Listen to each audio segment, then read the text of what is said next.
Bonsoir, bienvenue dans cette nouvelle émission. Le kiosque, nous sommes jeudi et nous sommes en direct sur Facebook. Donc bonsoir à la communauté de Facebook.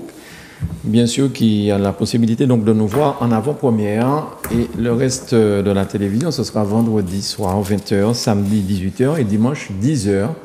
Ce sont les horaires fixes. Et puis dans la semaine, selon si l'on vend, on passe en plus, puisque nous avons beaucoup de demandes et ça énerve certains en plus. Bonsoir Michel, comment ça va? Mais ça va bien. Oui, en pleine forme? Oui. Bon, nous allons... Tu n'as pas fait de karaté ce matin? Alors... Parce que jeudi dernier, j'ai senti que tu étais un petit peu par rapport à ce que tu avais fait le matin. Enfin, tu m'as dit que c'était du karaté, je t'ai cru. Oui, oui. Effectivement. Je peux te le dire. Je l'ai expliqué tout à l'heure c'est une société de télévision qui fait un nouveau documentaire sur l'ordre du temple solaire. Ouais. Et ils ont voulu quand même me filmer parce que ça fait partie de ma personnalité. Ils ont voulu me filmer en train de faire du karaté. Voilà. D'accord. Et comme en plus ce sont des perfectionnistes, moi je crois que ça a duré une demi-heure, une heure. Ça a duré 2h30. Tu as fait des katas pendant 2h30. Oui, et en plus des applications avec un de mes assistants. Oui. Bien. On a fait on a fait un truc. Une vraie séance. Une vraie séance, quoi, avec de la self-défense, etc. Bon. Très bien. Mais ceci dit, bon, au fond, c'était un plaisir parce que. C'est ton plaisir déjà. Faire du karaté, c'est ton plaisir. Et puis en plus, je pense que c'était à la fois une manière de promotionner comme une discipline qui est un peu négligée par les médias, d'une manière générale. Bien. Ah oui, parce que le karaté, quand même, a rapporté une médaille d'or à la France au JO. Et il n'est pas retenu en 2024 comme discipline. C'est quand même scandaleux, ça. Bon, bref. Très bien, merci beaucoup, Michel. Vous avez remarqué qu'il y a un petit ruban rose sur le bord gauche de votre écran. Donc, c'est parce que c'est Octobre Rose. C'est par rapport au cancer. Au cancer, il y a beaucoup de personnes en Martinique qui sont touchées, mais pas seulement en Martinique, mais bon. Et je me suis fait tirer les oreilles. On m'a dit, mais comment se fait-il qu'une émission si regardée comme le kiosque n'a pas son ruban rose? Donc, M. Granier, vous êtes à l'amende. Je dis non, vous allez voir, dès ce jeudi, ce sera là. Donc, madame, vous avez vu, c'est là, et c'est bien placé, de manière à ce que le rose ressorte bien sur... C'est en haut à gauche. En haut à gauche, oui, de l'écran. Voilà. D'accord. Donc, oui, quand on nous demande des choses, on donne. Nous sommes de grand honneur dans tout ce qu'on nous demande. Bonsoir, José. Bonsoir, merci d'être avec nous. Merci, merci. Et félicitations de soutenir la cause Octobre Rose. Il y a des jeunes femmes qui se battent pour ça, qui essayent de faire des choses. Je les connais en partie, et c'est bien de soutenir ça. Moi, je trouve ça bien. Tout à fait. Nous avons reçu ici Nathalie Chilan, nous avons aussi reçu Alexandra Ramet. C'est deux associations qui se complètent, j'ai envie de dire, puisque tout ce qu'elles font, c'est super. Voilà. C'est pour les Martiniquaises et les Martiniquais aussi. Deux anciennes collaboratrices. J'ai pas voulu le dire, mais si tu le dis, je comprends. Bonsoir Charles, ça va? Bonsoir à tous, bonsoir Mano. Écoute, ça va très bien, très heureux de vous retrouver ici. Ouais. Et je voulais effectivement te remercier pour cette contribution-là. Deux remarques. La première, c'est que maladie gâte et vaillant, donc, et personne n'est à l'abri. Et deuxième élément, grâce à ce genre de manifestation-là, les maladies ne sont pas honteuses. On a toujours eu une attitude à vouloir les cacher parce qu'on estimait que c'était un coup du sort, on estimait qu'on ne méritait pas, on estimait qu'on était imprudent. Je crois franchement qu'il faut dépasser ce stade et tout ce qui peut militer dans le sens de l'information et de l'accompagnement des malades est bien.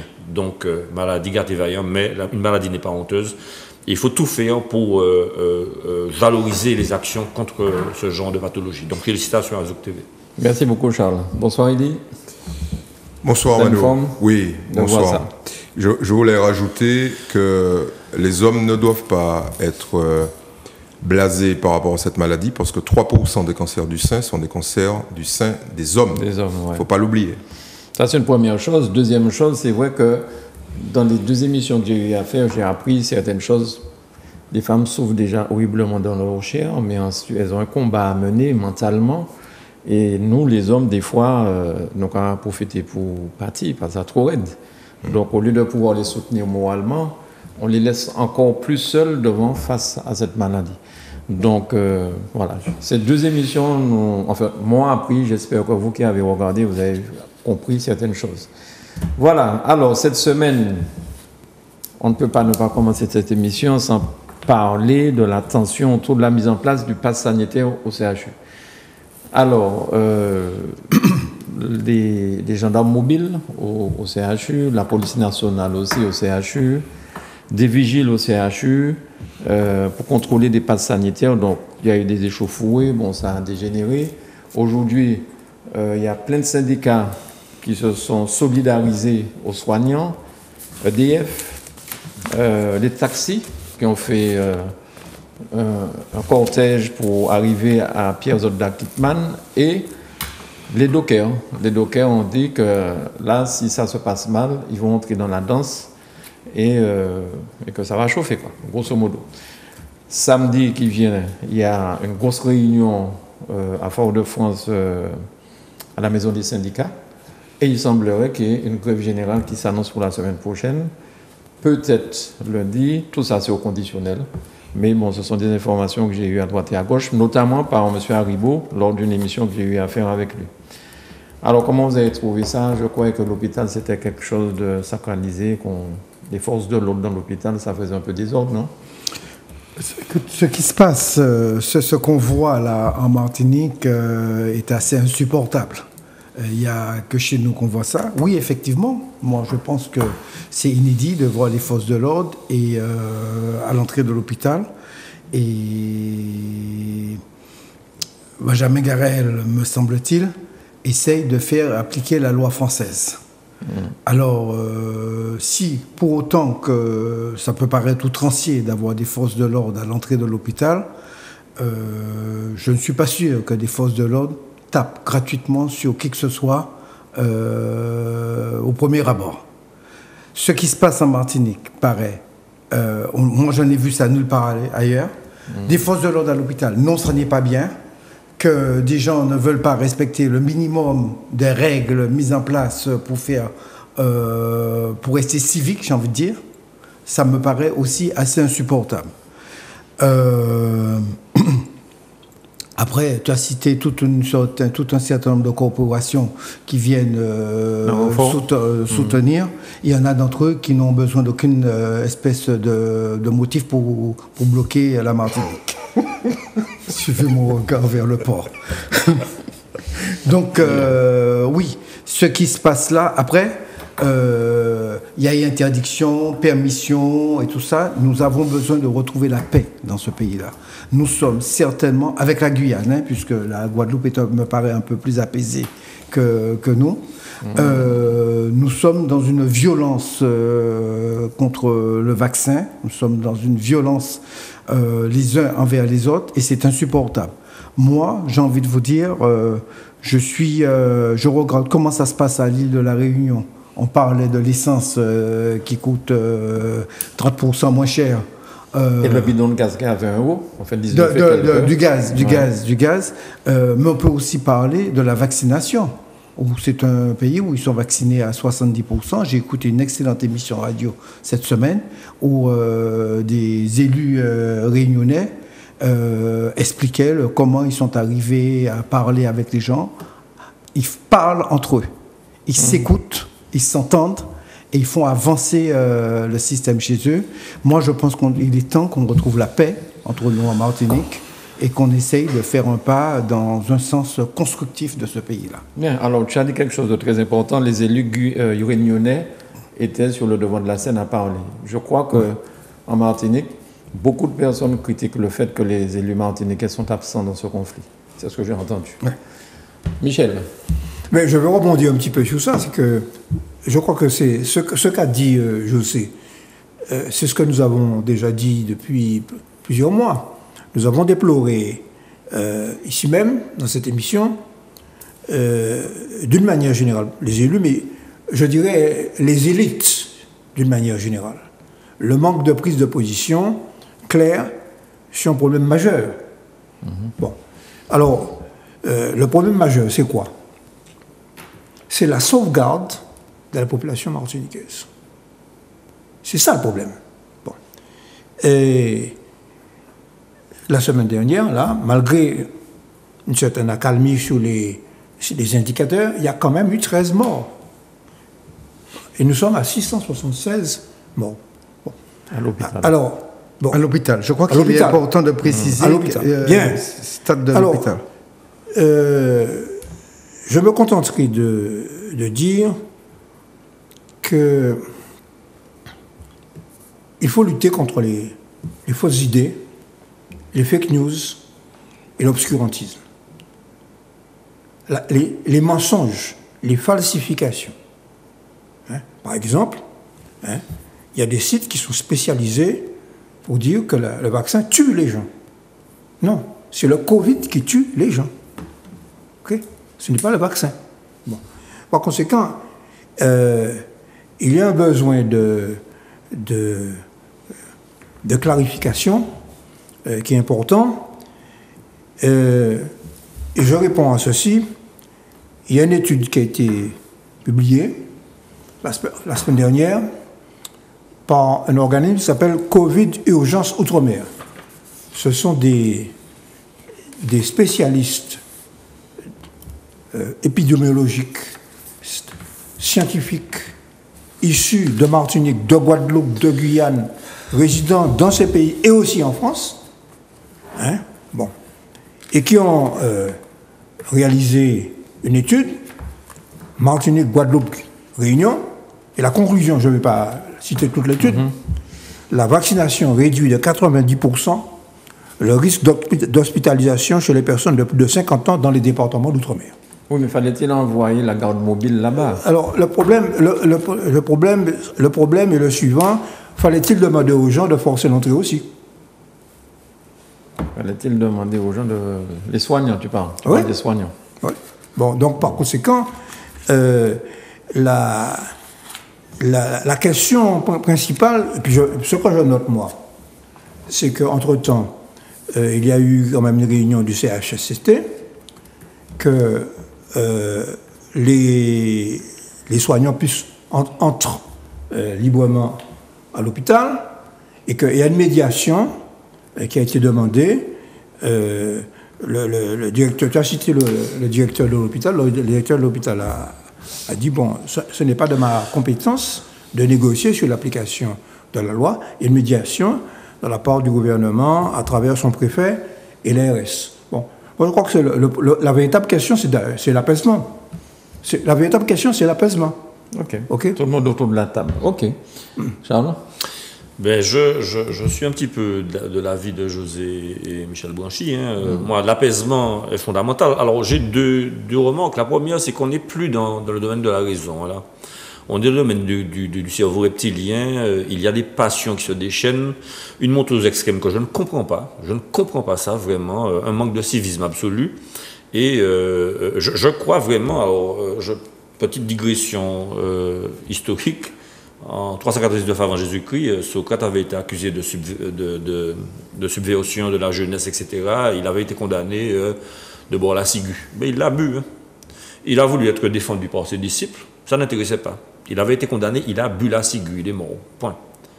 Donc, ou alors on fait partie d'une communauté de destin, ou alors on est des citoyens, nous disposons d'avantages, nous avons des soins, nous avons un accompagnement social, nous avons une éducation, nous avons une société qui s'organise pour faciliter la vie de tous les jours. C'est ça la démocratie. Ou alors nous nous soustrayons à ce genre de choses-là et puis nous faisons ce que nous décidons de faire. Et là aujourd'hui je trouve qu'il y a un manque de discernement et la raison n'est plus de ce monde, en tout cas à l'hôpital. Et ce cerveau rachidien-là fait que les passions s'expriment et qu'il n'y a pas possibilité de faire la raison entrer dans le dialogue. D'où le dérapage qu'on a pu constater. Et très malheureusement, effectivement, on souhaite que l'apaisement vienne, mais quand un politique prend la parole, tout de suite, il est stigmatisé. Donc je crois aussi qu'on dit que c'est un manque de courage. Je crois aussi que l'essentiel a été dit. Moi, je n'imagine pas qu'on puisse inoculer un vaccin à quelqu'un qui ne le veut pas, parce que je pense que le consentement, y compris pour l'amour, est nécessaire. Sinon, ça s'appelle un viol. Par contre, j'estime que le respect de la loi est fondamental. Sinon, nous ne vivons pas en société. Et le caractère de la société humaine, c'est le droit. Voilà. C'est ce que j'avais à dire. Bien. Eddie, sur ça? Ben écoutez, bon, je vais pas remplir de joie les gens qui attendent que je dise le contraire de ce que je dis depuis des mois. Simplement, bon, là encore, ces violences sont l'expression d'une hypocrisie globale de la société martiniquaise, hein, puisque on sait très bien que aucun média ne pose la question de savoir pourquoi on a mis des gendarmes, parce qu'il n'y avait pas de gendarmes au début. Ben oui, au début de quoi? Au début de l'application de la loi. Mais ils étaient là dès le premier jour. Non, justement, ils sont arrivés après. Après? Eh oui, ils sont arrivés après. Il y avait des vigiles. Il y avait des vigiles. Il y a d'autres vigiles dans d'autres hôpitaux. Moi, je suis la situation dans tous les hôpitaux de Martinique. Soit c'est des personnels de l'hôpital qui font le truc, et évidemment, les mecs ont dit non. Au cas où moi, contrôle les collègues, bah restez là. Donc les hôpitaux disent, bon, comment je fais? Ben, vous prenez une société de sécurité. On prend une société de sécurité. C'est pas le seul hôpital hein, où il y a ça. Les médias ne vont pas voir ce qui se passe ailleurs. Donc, en dialogue, puisqu'il y a dans certains hôpitaux, il y a de vrais dialogues. Et moi, j'appelle au dialogue. Vous avez fini sur ça. Mais au départ, il y a des sociétés de sécurité qui sont là. Les soignants, ils font quoi avec les sociétés de sécurité, d'après toi? Qu'est-ce qu'ils ont fait? Ils ont craché sur les mecs. Tu connais beaucoup de vigiles martiniquais qui sont capables d'accepter qu'on leur crache à la figure? Alors. On connaît le nègre qui est capable de rester très longtemps, le cracher dans les boubères de sortir la bibaye. Bon, ok, voilà ce qui s'est passé. C'est ça la vérité. Mais aucun média ne dit ça. Donc, face à ça, les mecs de la sécurité ont dit, bon, hé, frère, Garel, nous, bon, et puis ça, c'est pour cracher dans les nous ne peut pas battre. Ok? Qu'est-ce qu'il a fait? Il a pris son téléphone, il a appelé la police. C'est pour ça qu'il y a eu la police. Il y a eu la police au Lorrain, il y a eu la police à Saint-Joseph, il y a eu la police au Marin, il y a eu la police au Carbet, il y a eu la police au Troisillet. Non, il y a eu la police au CHUM. C'est normal. Tu pètes le CHUM et forcément, si tu arrives à péter le CHUM, tous les trucs vont être atteints. C'est ça la vérité. Allons dire la vérité aux gens. Maintenant, sur le fait qu'on applique comme ça cette loi en Martinique. Moi, je suis partisan de l'application singulière à la Martinique. Ça veut dire quoi? Il y a une loi française, comme plein de lois françaises, tu as une réalité martiniquaise, tu adaptes ta loi à... Je ne dis pas que tu ne respectes pas là, mais tu l'adaptes. Ça veut dire quoi, l'adapter? C'est ce que Garel a fini par faire. Hein. Mais c'était déjà le cas dans d'autres hôpitaux. Là encore, les médias ne s'intéressent pas à ça. C'est le CHUM, le CHUM, le CHUM. Seul l'hôpital Martinique qui nie, c'est les autres d'Akitman. Et les autres là, ils n'ont pas entendu parler des problèmes. Qu'est-ce qui se passe dans les autres hôpitaux? Quelque chose de très simple. Exigence du pass hein, pour les malades, les patients, les visiteurs et les prestataires de services. Tu prends ça, tu dis, monsieur, ils n'ont pas rentrer dans l'hôpital là, si ils n'ont pas mis en passe. Ce qui est normal. Ou pas qu'à venir dans l'hôpital livré soda, et puis au cas contaminer le monde. Donc, tu me montres ton passe sanitaire. Par contre, pour le personnel, tu dis, bon, écoutez les mecs, il y a un moment où, de toute façon, c'est plus moi qui vais gérer le truc, c'est suspension de salaire. OK? Non-paiement. Ce jour-là, ça commence le 25, c'est-à-dire au lundi, et surtout le 14 novembre. OK? C'est là l'heure de vérité. Par contre, entre maintenant et puis ça, ce que je vous propose, c'est vous entrez dans l'hôpital, c'est ce que Garel a fait, mais c'était déjà appliqué dans d'autres hôpitaux. Vous entrez dans l'hôpital, vous vous engagez à vous tester. D'ailleurs, je mets à votre disposition un truc de test. Parce que si vous êtes positif, là ma responsabilité est engagée. Et la vôtre aussi, puisque vous êtes positif. Donc, je vous demande d'être en quarantaine chez vous, etc. Vous ne pouvez pas travailler. Si vous êtes négatif, vous travaillez. Par contre, le 25, lundi, et puis surtout le 14 novembre, c'est pas moi les frères, c'est pas moi. Salaire-là, c'est l'État qui est tiré en les autres. Parce que vous n'avez pas qu'à mener Tesla. Moi, ce que je dis, c'est quand tu appliques ça dans un territoire où à peine 30 ou 40% de la population est vaccinée, et encore moins dans certains services de l'hôpital, parce que ce qu'il faut savoir, c'est que la très grande majorité des services de l'hôpital qui ne sont pas directement en lien avec les soins, les gens sont majoritairement vaccinés. OK? Donc, là où ça pose un problème, ce sont les soins. OK? Mais c'est fondamental, les soins, puisque je rappelle le chiffre terrible suivant.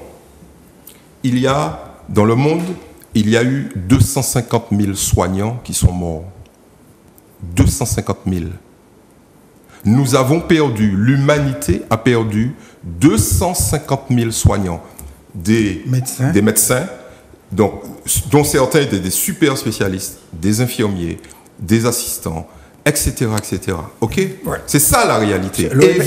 Évidemment, ce que les responsables d'hôpitaux n'osent pas dire, et que les syndicalistes n'osent pas dire, c'est combien de soignants sont morts dans les hôpitaux martiniquais. On estime que 1 sur 10 sont morts. 10%. C'est ça la réalité. Ce n'est pas les chiffres qu'ils ont donnés. Eh ben, il ne peut pas donner ces chiffres-là. Parce que s'il donne ces chiffres-là, il reconnaît qu'il y a un problème. Parce que moi, je le répète, je n'ai rien contre les soignants, je n'ai rien. Bien au contraire, je participe à la réflexion. Au contraire, parce que moi, ce que je veux, et ce qu'un certain nombre de gens en Martinique veulent, et je le répète, c'est que les soignants vivent. C'est qu'ils soient vivants. Comment tu peux imaginer un monde sans soignants? En tout cas, il y a plus de 600 soignants qui ont fait un droit de retrait. Tu sais combien de soignants il y a en Martinique? Non. Eh ben pourquoi vous ne donnez pas les chiffres? Non, mais je ne sais pas. J'ai pas 6 000. Donc il y a 10%, voilà. Donc, il y a 10% voilà. Qui ont fait un droit de retrait. Voilà. Mais l'hôpital ne peut pas marcher sans eux. L'hôpital ne peut pas marcher sans eux. Donc il faut dire à Garel et compagnie, messieurs, vous devez exiger de l'État français une adaptation de l'application. Oui, attention. C'est ce qui réclame, non. C'est trop facile. C'est tout le monde qui a mis en bagaille à la table là. Tout le monde qui a mis en bagaille à la table là. Alors, c'est quoi qu'il faut mettre sur la table? Il faut exiger de Garel qu'il pose au moins la question d'une application spécifique à la Martinique. OK. Par contre, les soignants, ils doivent s'engager à ne pas rentrer dans l'hôpital s'ils sont positifs. Ce qui est normal. S'ils sont positifs. S'ils sont positifs, c'est-à-dire ils se testent, s'ils sont positifs, ils ne travaillent pas. Non, mais attends. Tu les as entendus dire ça? Tu les as entendus dire, écoutez, messieurs, nous nous rassemblons et nous sommes honnêtes. Allons être honnêtes. D'abord pour nous préserver, nous, puisque si nous positifs, nous paie mort. OK? Et puis, les nous positifs et puis nous pas vaccinés, c'est 10 fois plus de chances que nous n'y à transmettre. Est-ce que tu as déjà entendu ça? Attends, je te dis ce qu'ils réclament.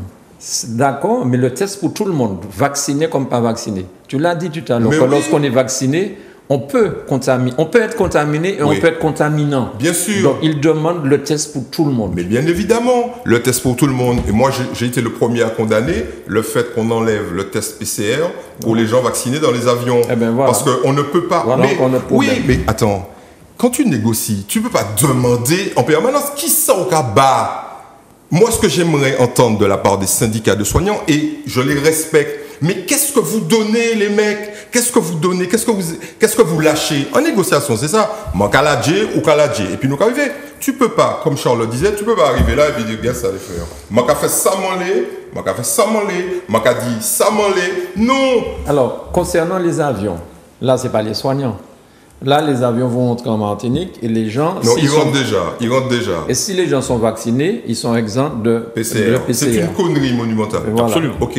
Voilà. Oui, mais attention. Parce que les gens, ils veulent tellement faire les gens se vacciner qu'on a l'impression, une fois vacciné, que tu n'es plus un danger. Mais non, il faut dire la vérité des gens. Non, voilà. C'est pas vrai, Mano. Les gens qui sont vaccinés ce n'est pas vrai. Ce n'est pas vrai. Tu viens de dire une contre-vérité. Qui a demandé à ce qu'on lève le test PCR pour les gens qui rentrent, d'après toi? Aucun média ne dit, c'est bizarre, le gouvernement était là, il dit le test PCR. Ça ne peut venir que du gouvernement. Non, qui est-ce qui a le droit de faire ça? Mais non. Regarde, tu pars en France, on te demande un test PCR si tu es vacciné? Alors nous les Martiniquais, nous là, nos rapports avions... Non, attends. C'est dans les deux sens. Non, avant c'était pas dans les deux sens. Aujourd'hui, c'est dans les deux sens. D'après toi, qui est-ce qui a demandé à ce que les gens qui viennent en Martinique ne soient pas testés PCR s'ils sont vaccinés? D'après toi? Non, c'est rien. Eh ben oui, les médias ne font pas leur boulot. Qui a demandé ça d'après toi? Les gens du tourisme? Oui. Les gens du tourisme. Les lobbies du tourisme. Eh ben, tu vois, par exemple, les syndicats devraient dire ça, devraient dire, et les frères, songez que nous soutiennent autres. Les autres cavrés, par l'inutile des préfères. On veut qu'à songer ça, nous t'es épisode. Les commerçants, les gens du tourisme, pété préfères, bon d'un moment, etc. Là, c'est fini. Au tuyau. Est-ce qu'ils viennent nous soutenir, les professionnels du tourisme? Que ils ont trappé, puisque un touriste qui arrive ici n'a plus à se faire tester, PCR. Donc, il peut contaminer, tu as raison, mais où sont les professionnels? Où sont les politiques? Non, les gens qui ont manifesté devant chez le préfet, qui l'ont injurié là, tu te rappelles? Mais oui. Il y avait des professionnels du tourisme, il y avait des professionnels du commerce, il y avait des soignants, etc. Eh bien là, les soignants se retrouvent tout seuls.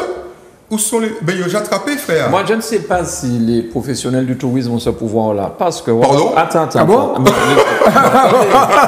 Mais je vous donne... Non, pose-nous la question, on va te dire. Mais je vous donne un exemple. Ouais. Les croisières ont été annulées par qui? Attends. Qui a annulé les croisières? Attends, c'est le gouvernement. Tu sais ce que... Non. Tu sais... Non. Tu sais ce que c'est le chiffre d'affaires des croisières en Martinique? C'est 55 millions d'euros. Tu sais ce que c'est, 55 millions d'euros? C'est le chiffre d'affaires d'un Carrefour Market. Donc, ils n'en ont rien à foutre. Par contre, le tourisme de séjour, c'est 250 millions minimum, plus le reste. Là, ça compte. Et tu connais beaucoup, en dehors des taxis, des artisans, et puis des agences de voyage. Parce que les croisières, c'est pas ça qui est important. C'est les croisières des Martiniquais. C'est ça qui est important. C'est-à-dire que le Martiniquais, les agences de voyage sont dépitées parce que les Martiniquais ne peuvent plus partir en croisière. Parce que la Martinique et la Guadeloupe, c'était des têtes de pont. Les premiers marchés émetteurs de la Caraïbe. Voilà le problème. Qu'on risque de perdre. Voilà. Eh ben, je vais te dire un truc. C'est pas le gouvernement qui a décidé d'annuler les croisières. Hein. Non. La note que j'ai reçue en tant qu'agent de voyage venait du gouvernement. Oui, non, mais forcément, c'est eux qui ont le pouvoir d'annuler. Mais c'est pas eux qui ont entendu des musiques en disant, les frères, nous ne pouvons pas garantir la sécurité des bateaux. Parce que nous, Jani, 2-3 bails, on les net là, les rouges verts nous disent, nous, quand ils chauffer, s'ils ont laissé ces bateaux à rentrer. Tu trouves ça étonnant, toi? Quand tu as ça, tu peux pas assurer les trucs des bateaux. Les mecs, en dehors de Costa et de MSC, qui ont intérêt à venir chercher du Martiniquais pour l'emmener en croisière, Royal Caribbean, etc., les autres, ils en ont rien à foutre des Martiniquais. Ils ont dit, attends, j'amène mon bateau là, et puis il y a les mecs qui vont brûler mon bateau. Au revoir, la Martinique. Qu'est-ce que fait le gouvernement? Et tout le travail qui a été fait pendant des années pour avoir la Martinique tête de pont, c'est parce que là... C'est à cause de qui? Parce que là, ils vont avoir les compagnies de croisière dans les autres pays caribéens. On va les accueillir à bras ouverts. Et ça m'étonnerait que finalement, quand le Covid sera terminé, on va dire, bon, ben, vous avez été gentil de nous accueillir, nous retournons chez les petits Français. Ça m'étonnerait que ça se fasse. Non, mais alors, le problème qui est posé, c'est ou bien on veut fermer la Martinique, ou bien l'ouvrir. Parce que, faut savoir, les mêmes qui disent qu'il faut fermer, c'est parmi eux, notamment les taxis, ils se plaignent que les croisiéristes ne viennent pas. Il faut être... non mais c'est ça la schizophrénie. Il faut être cohérent. C'est ça la schizophrénie. Il faut être cohérent. Oui, il faut être cohérent. Il y a plein de proverbes martiniquais qui l'illustrent. Tu ne peux pas ne pas vouloir d'un truc et que l'autre le prenne. Tu sais, il y a des proverbes comme ça. Le copain lapin. Pour pas les En fait, si on était allé dans un mouvement global de vaccination en Martinique, comme dans d'autres pays, on aurait pu ouvrir la Martinique aujourd'hui. Bien sûr. Et quand je vois les taxis qui font un défilé sur l'autoroute pour soutenir le personnel soignant, l'idée globale est louable, mais ces chauffeurs de taxi, vous imaginez, vous arrivez en Martinique, vous êtes au Lamentin, vous prenez un taxi, le mec, vous ne savez pas s'il est vacciné, vous ne savez pas si, quand tu es assis derrière son taxi, il ne te donne pas le machin, puisqu'il milite pour pas ni passe sanitaire, pas ni pour rien. Tu comprends? Et même Bougla Kadou, il va comprendre pour tirer le PCR là pour tout cela. Il y a un moment, ici, je te dis, notre expression préférée, c'est Martinique, hôpital psychiatrique à ciel ouvert. Le matin, on ne peut pas défendre en cause, et puis l'après-midi, on peut défendre cause contraire là. Il faut que assis dans les tables là. Un dialogue permanent. Dans cette société, dialogue permanent. Et puis tout le monde lâche un peu. Pas ni monde qui chef en pays. C'est incroyable. Parce que, Makadou Bagay, Mano, si l'État français dit nous qu'à aller, Haïti a demandé nous pardon. Hein. Haïti a demandé nous pardon ici. Hein, parce que potentiel macoute qui n'y a en pays, c'est exceptionnel. Hein. Pour l'instant, comme ni blanc, gendarme, moun cabaret, yo gentil. Par contre, tirer gendarme, tirer militaire, tirer ordre et puis tribunal, ou quand ce pays a deviner. Il y a un moment, il faut arrêter. Quoi. Et puis c'est même monde qui a aller. Alors moi, j'ai des potes qui me disent anti-vax. Hein. Anti-vax. Bon, pays a commencé à bouffer nous. Écoute bien le truc. Hein. Pays a commencé à bouffer nous, trop bagailles, machin. Nous les partis. Nous partis. Nous partis. Oui. Moi, dit côté de aller. Nous allons à Porto Rico et puis nous faisons Miami. Mais attendez les frères, il y a un truc que je ne comprends pas. Pour aller à Miami, il faut être vacciné. Ouais, nous ne sommes pas obligés de nous vacciner. Donc les mêmes gens qui disent que nous ne pas aller vacciner, il y aura pas de New York, il y aura les Miami, mais ils sont vaccinés. Hein. Faut voir, c'est ça la vagabondagerie. Je te dis un truc. Allons témoigner de ce qui se passe dans ce pays. Je change, mes papiers d'identité sont périmés, mon papier, même moi ça. Il dit, mais votre papier est périmé. Bon, je change. Eh bien, frère, je vais dans une mairie. Il y a une file d'attente qui sort depuis dehors jusqu'à dedans. Alors j'arrive et je dis, mais qu'est-ce qui se passe? Il dit, mais monsieur Marajo, les gens sont bouffis. Hein. Ils sont bouffis avec ce pays, ils veulent partir. Mais je leur dis, je vous donne voilà un passeport, voilà une pièce d'identité, voilà de quoi partir. Mais vous savez, la plupart des pays demandent la vaccination. Les gens, qu'est-ce qu'ils me disent? Je sais. Bien. Voilà ce pays, voilà le pays. C'est un grand paradoxe et c'est surtout tu as un petit groupe d'individus aujourd'hui ça circule sur les réseaux, qui sont persuadés qu'ils vont mettre l'État français à genoux. Ils font vachement rire. Ils font vachement rire. Le tourisme en Martinique, c'est à peu près 5% du PIB. Ouais. Voilà. Et quant à savoir, qu'est-ce qu'on risque? S'il y a un mort, c'est la catastrophe. S'il y a un mort, la Martinique est à feu et à sang. On ne peut pas se permettre ça. Donc, on supporte toutes les exactions, tous les dérapages, etc. Tant que c'est du blabla, tant que ce sont des manifestations. C'est dommage, c'est regrettable. Mais voilà, il y a une branche d'activité qui est sacrifiée et on en est là, quoi. Parce qu'on gère, entre guillemets, le manque de civisme, on gère ce genre de choses-là. Maintenant, moi je crois très sincèrement que la Martinique est un pays de passion. Et le volcanisme martiniquais, il se révèle encore une fois dans cette crise. Franchement, il est temps de revenir à la raison, quoi. On ne peut pas continuer comme ça, c'est pas possible. Alors, il ne faut pas oublier quand même qu'en ce moment, les pays caribéens qui dépendent en grande partie, dont l'économie dépend du tourisme, sont en train tous d'ouvrir. Par exemple, Cuba. Cuba, qui est dans une situation extrêmement difficile, puisque le tourisme lui rapporte des devises, et que c'est les devises d'ailleurs qui lui permettent d'acheter les composants qui lui permettent de fabriquer ces 2 vaccins, Abdallah et Soberana. À Cuba, où on vaccine les gens depuis l'âge de 2 ans. OK? À Cuba, on est arrivé à 56% de vaccinés, et on espère arriver à 100%, à 70% au mois de décembre. OK? Bon. Il faut dire la vérité. Le gouvernement d'Antigua, Antigua, c'est l'une des destinations favorites des Antigua-Barbuda, au nord de la Guadeloupe. Le Premier ministre d'Antigua a dit très clairement, il y a 2 semaines, messieurs, je m'adresse aux fonctionnaires de l'État d'Antigua. Vous n'irez pas au bureau lundi si vous n'êtes pas vacciné. Tu imagines ici? Tu imagines si un maire dit, bon monsieur, ça pas qu'à y travailler. Je ne parle même pas de la... Parce qu'il faut quand même revenir aussi. La Nouvelle-Calédonie. Oui. Le congrès de la Nouvelle-Calédonie est présidé par un dénommé Mapou, qui est membre du FLNKS, des indépendantistes. Comme ils ont un statut d'autonomie qui résulte de l'article 75 de la Constitution. C'est pas le 74, c'est le 75. Il plus fort. Et plus fort. Ils ont la possibilité de prendre des lois pays et de concert avec les représentants de l'État. Ouais. Ils ont voté une loi rendant la vaccination obligatoire en Nouvelle-Calédonie. Et il n'y a pas d'émeute. Hein. Bon. Moun pas frappé Moun là-bas. Hein. Bon. Les gens ont dit, il y a des gens qui étaient opposés à la vaccination, mais qui ont dit la chose suivante, et c'est intéressant d'entendre ces messages-là, parce que un anti-vax, c'est pas quelqu'un de diabolique, c'est notre frère, c'est quelqu'un de tous les jours. Les représentants des gens qui étaient hostiles à la vaccination ont dit c'est pas très compliqué. Soit nous qu'à laisser bagailler comme ça et nous qu'à mort, parce qu'ils ont eu beaucoup de morts là récemment. Soit 245. Soit nous qu'à choisi de vivre. Et les types qui étaient opposés à la vaccination, parmi les politiques, ont dit ils ont voté la loi à l'unanimité. À l'unanimité.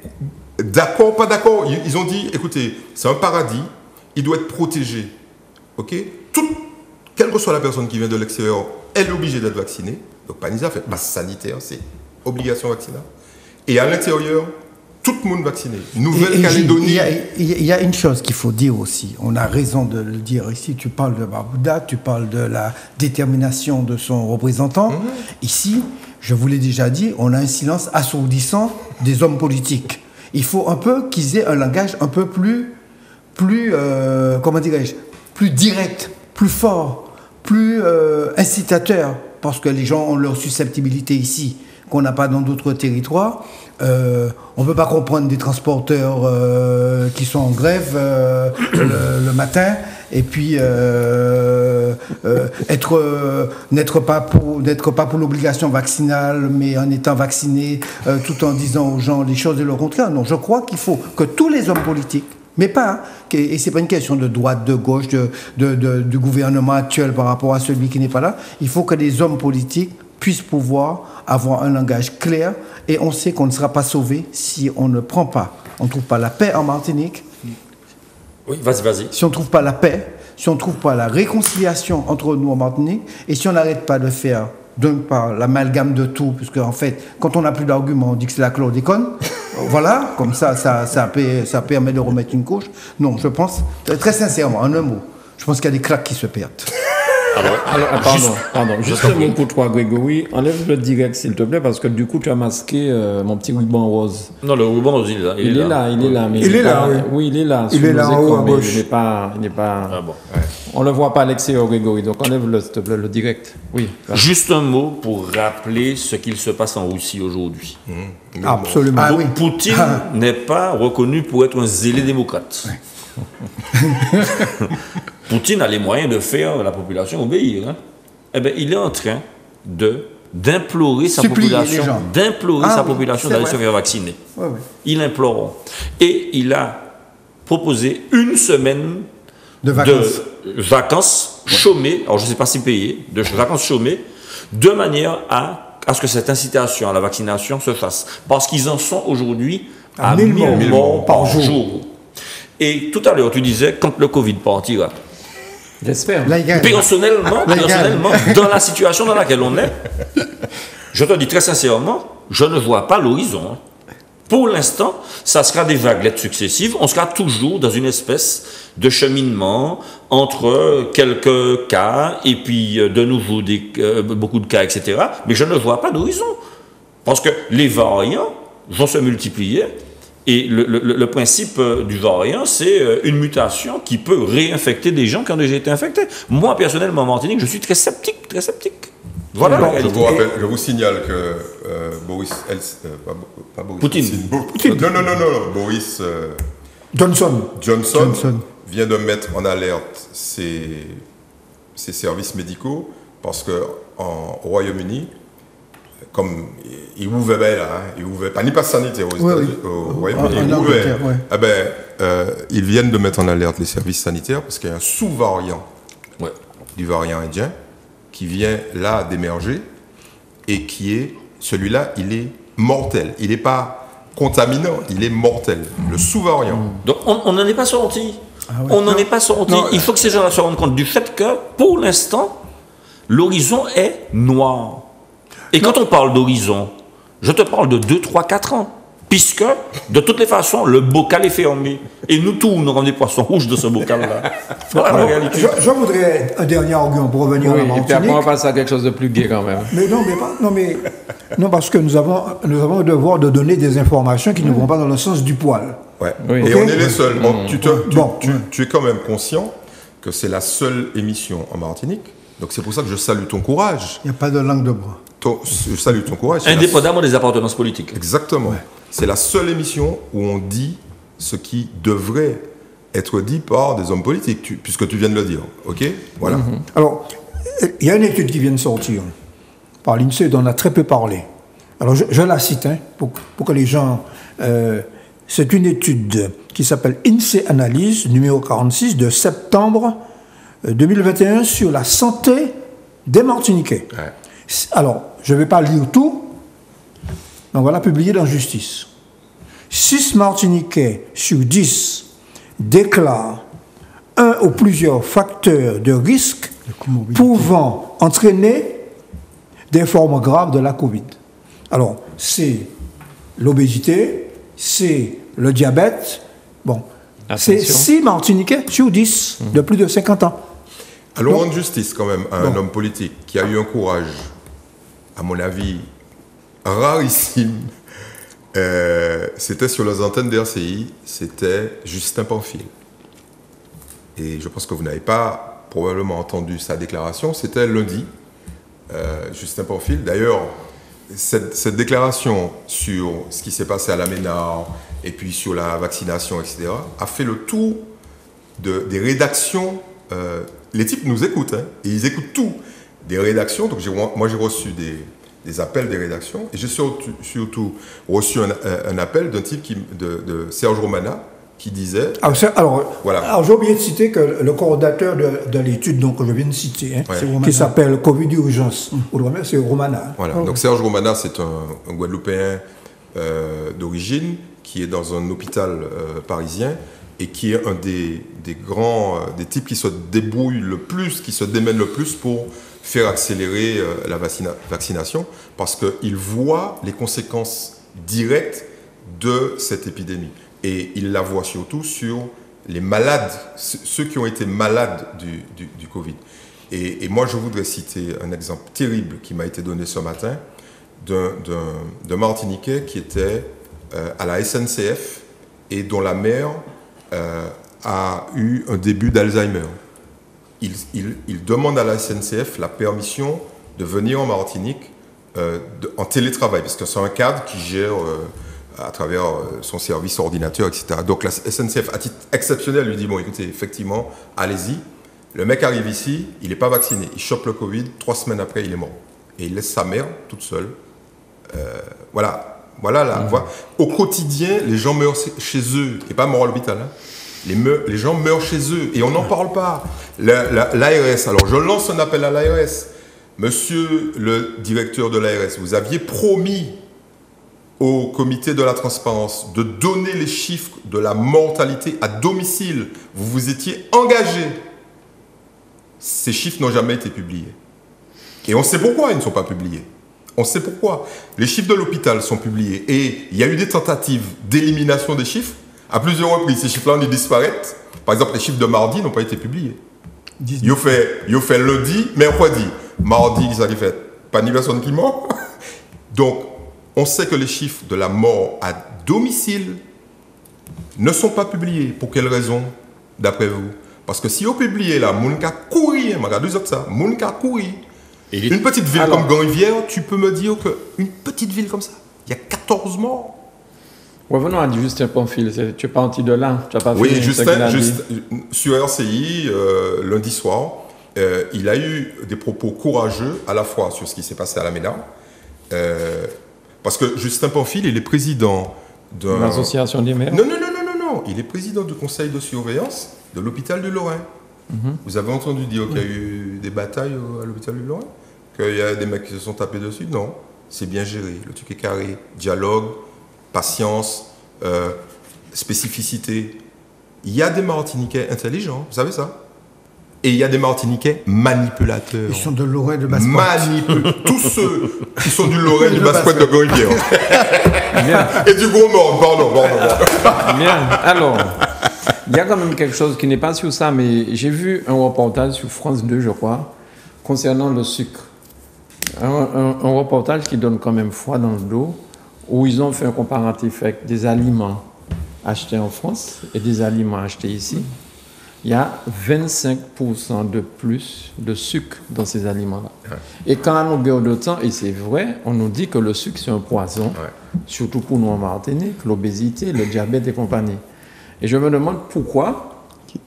Tu te poses la question, qui c'est qui demande, quel obéisse fait qu'on demande de garder le sucre dans les aliments français? Non, mais c'est la question que tu te poses. Attends.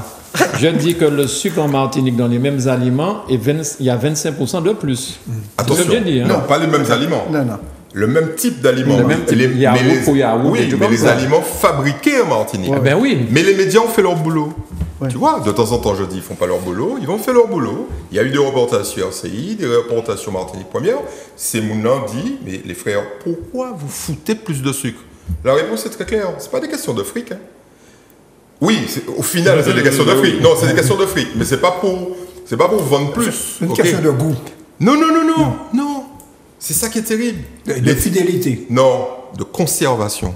Ouais. Plus tu mets du sucre, plus le produit dure longtemps. Voilà. Et plus tu empoisonnes des gens. Okay. Ah ouais, non, mais ça, il y a ça. Non, en fait, la durée de vie d'un yaourt en Martinique est supérieure à la durée de vie d'un yaourt. Il y a aussi un argument commercial, c'est la fidélisation du client vis-à-vis de la marque. Tout à fait. Avec le goût. La dimension du palais, oui. Voilà. Parce que ça se passe dans le cerveau. Plus tu prends du sucre, plus la zone de récompense dans le cerveau est satisfaite. Il est content. Le sucre, il n'y a pas pire addictif que le sucre. Ok. Il y a un type qui a eu l'habitude de bouffer du sucre depuis son enfance.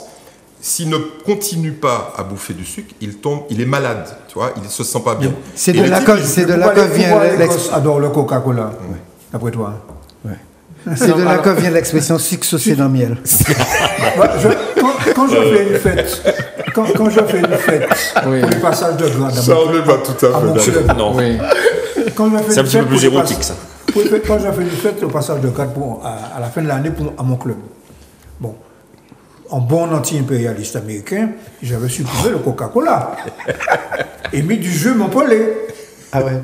Ou des Royal Soda. Oh, c'est le même groupe que le fabricant. Mais quand j'ai mis du Coca-Cola, les gosses prennent le Coca-Cola et laissent tomber le Montpellier. Terminé. Alors, au-delà de cette histoire-là, est-ce qu'on ne peut pas réguler ça? Est-ce que les gens peuvent faire ça? Non, mais il y a bloqué pays parce que c'est l'État français.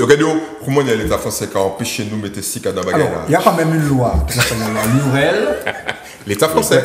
Il y a une loi Lurel qui a été votée en 2013 qui impose que pour un produit identique, on ne puisse pas avoir un taux de sucre supérieur en Outre-mer par rapport au même produit vendu en France. Ouais. Bon. Donc, le problème, c'est que ça a été révélé, tu as dit que les médias ont fait leur boulot, et le rapport va être bientôt publié, la DGCCRF va tirer les leçons de cette enquête, et je pense qu'il y aura des contrôles, parce que c'est une question de contrôle. Ouais, Michel, tu es optimiste dans ce pays-là, qui contrôle. L'État passe ses mots. Il y a 30 000 tonnes de merde déversées dans les ruisseaux, dans la mer. On a déjà évoqué ça ici. L'État est directement responsable de donner des agréments au ça.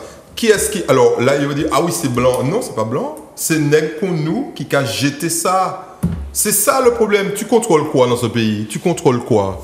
Ouais, non. Enfin, je pense quand même que il y a quand même des lois. On a tout à l'heure, nous avons parlé d'application de la loi. Je pense qu'il y a une loi quand même qui a été votée au Parlement sous l'initiative quand même de quelqu'un de l'Outre-mer. Il était ministre de l'Outre-mer à l'époque, Victorin Lurel.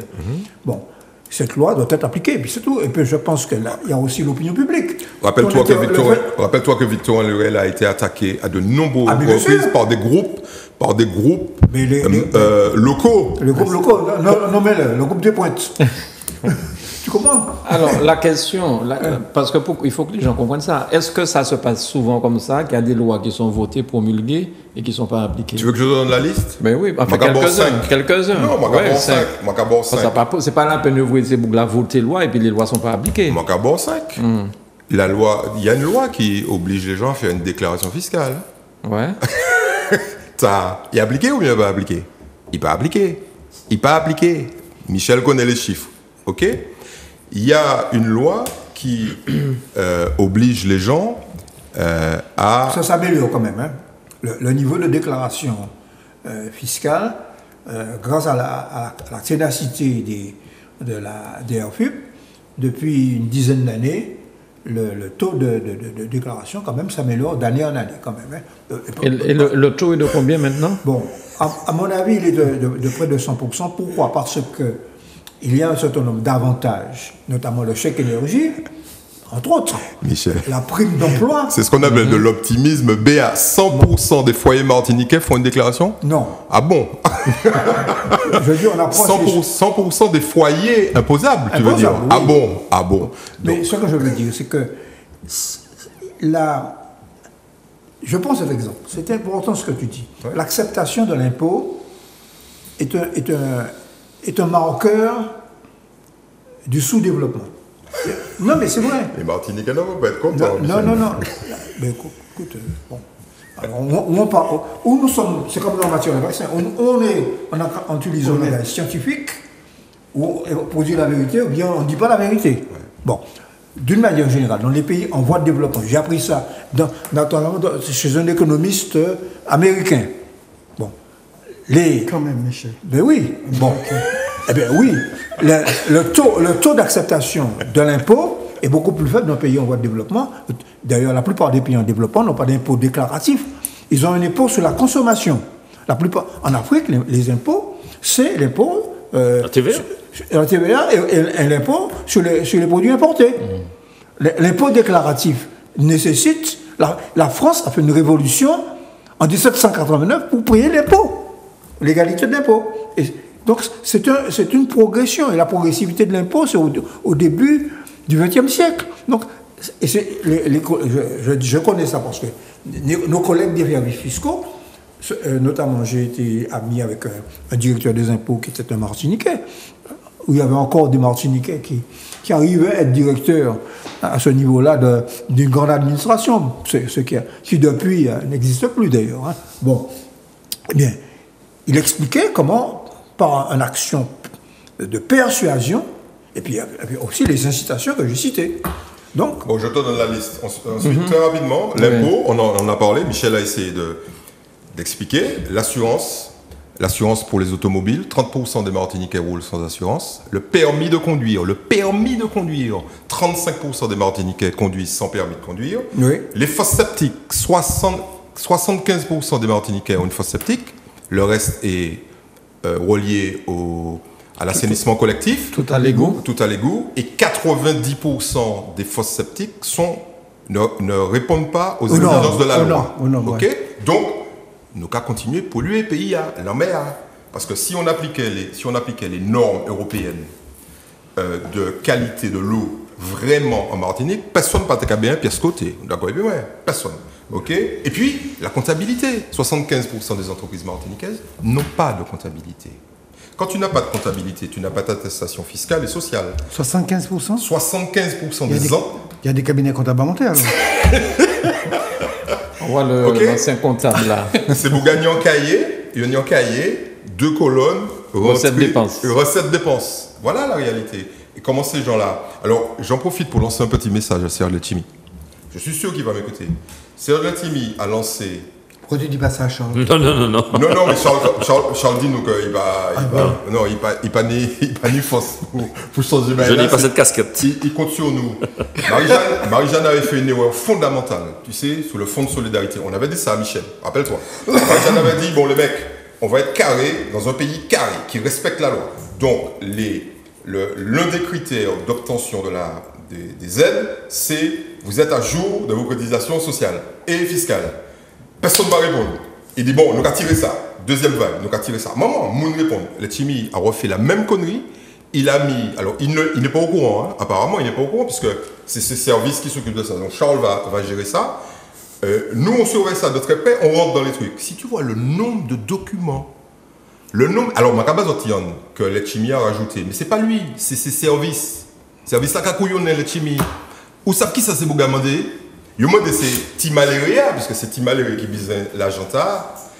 Il faut être à jour de ces, évidemment, fiscal et social, qui ça. Et puis surtout, le chiffre d'affaires, écoutez ça, le chiffre d'affaires de juillet et d'août 2019 doit être certifié par un comptable formidable, par un expert comptable. Tu le sais, tu as demandé des aides et tu rentres dans le truc. Un scandale monumental. Pour distribuer quoi? 20 millions d'euros. Est-ce que c'est les gens qui ont du blé, donc une attestation fiscale et sociale, un expert comptable, qui ont besoin de cet argent-là? Non, c'est des timalérés. Donc, Serge, je t'en prie, vire les mecs qui ont décidé de faire ça. Non, Charles, tu vas nous donner un coup de main. Non, je crois aussi qu'il y a un engagement moral. Il y a un engagement moral qui est demandé aux petits, de manière à ce qu'ils se mettent à jour. C'est un engagement moral. Et si cet engagement moral-là est versé, et donc proposé, ils seront aidés. Je ne veux pas sombrer dans la démagogie. Bien. Donc on parle d'autre chose alors, non? Non, je tiens à dire oui, que c'est bien de donner de l'argent, c'est bien de subventionner, mais c'est aussi bien de contribuer aussi. Aidons les gens à faire en sorte de contribuer. Parce que tu peux pas demander à un type. Michel, la réalité martiniquaise, c'est quoi?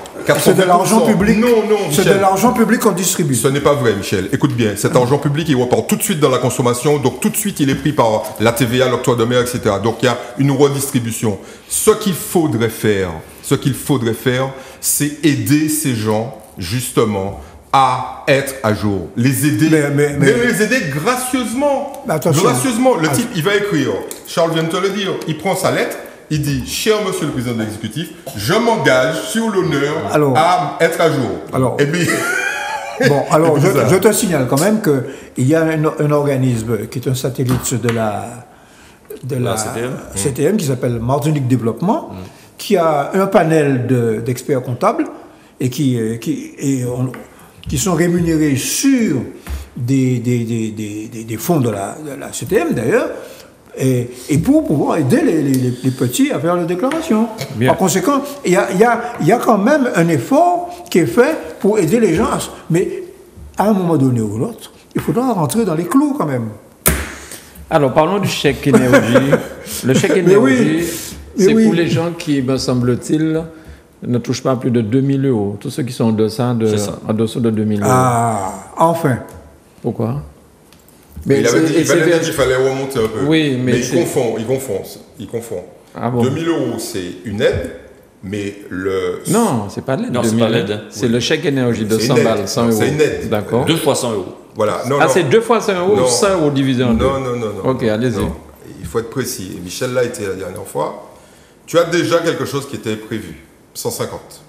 Ok. Et là, ce que Castex a décidé, c'est de rajouter 100. Donc au total, ça fait 250. Mais les 100 en question ne concernent que les gens qui gagnent moins de 1 000 euros par mois. Donc on descend. Mais j'ai cru voir 2 000. Hein. Non, 55 000 personnes. Attends. Moins de 1 000 euros. Je veux vous mettre d'accord. La dernière annonce de Castex, celle d'il y a même pas 24 heures, c'est autre chose. Oui, ça n'a rien à voir. Ça n'a rien à voir. C'est une aide. On a beaucoup discuté après. Sous l'inflation. C'est un chèque. Il appelle ça, d'abord ça s'est appelé chèque carburant, ça s'appelle chèque inflation. Inflation, voilà. C'est 100 euros pour toutes les personnes qui gagnent moins de 2 000, ce que tu dis, 2 000 euros net par mois. Donc, donc le gouvernement qui a peur qu'il y ait un nouveau mouvement type Gilets jaunes, a enfin entendu ce que disent, disons, les gens de gauche, pour aller vite, les Verts, les socialistes, les communistes.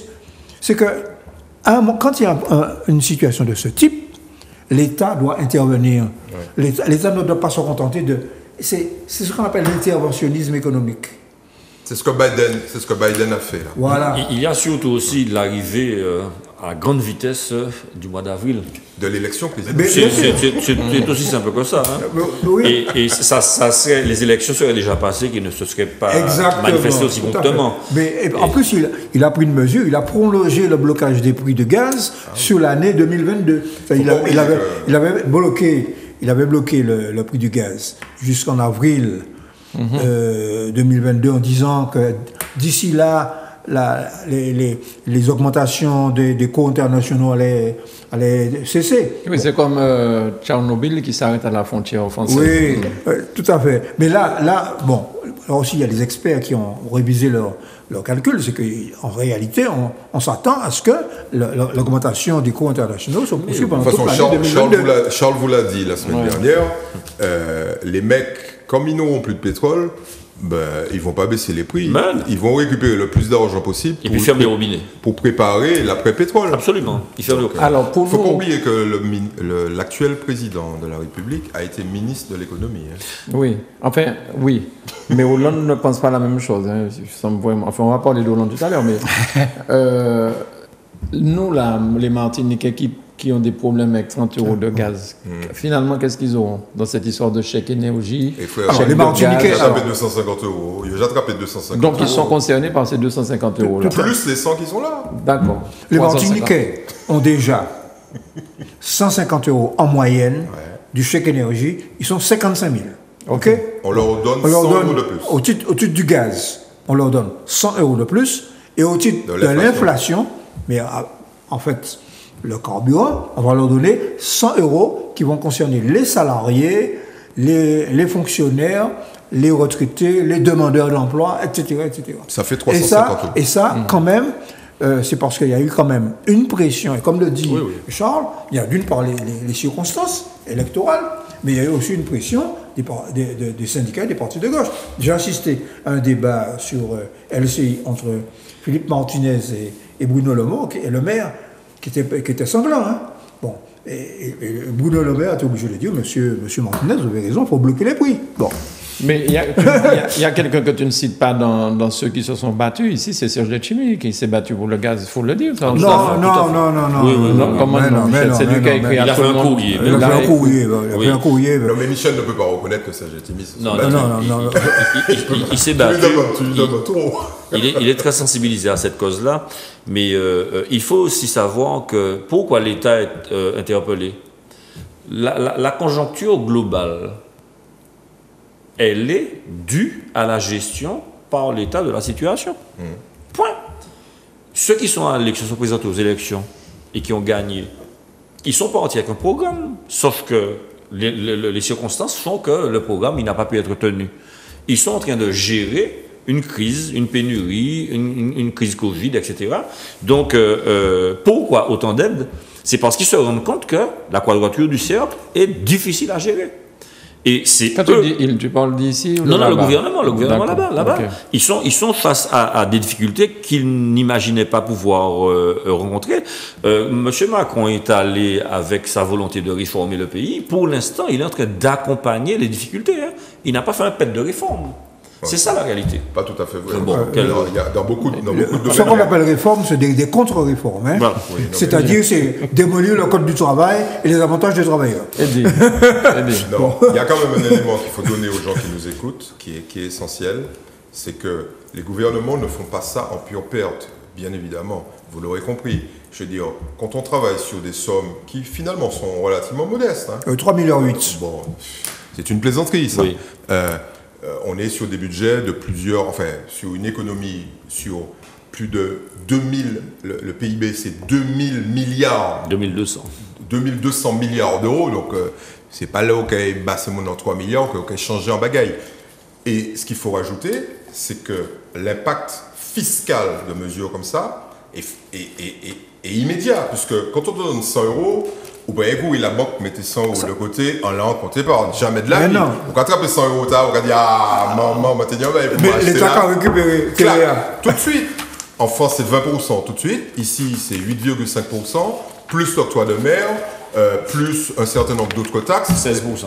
Voilà. Eh ben, donc, tu as vu, le type, il te donne 100, il a déjà récupéré 30.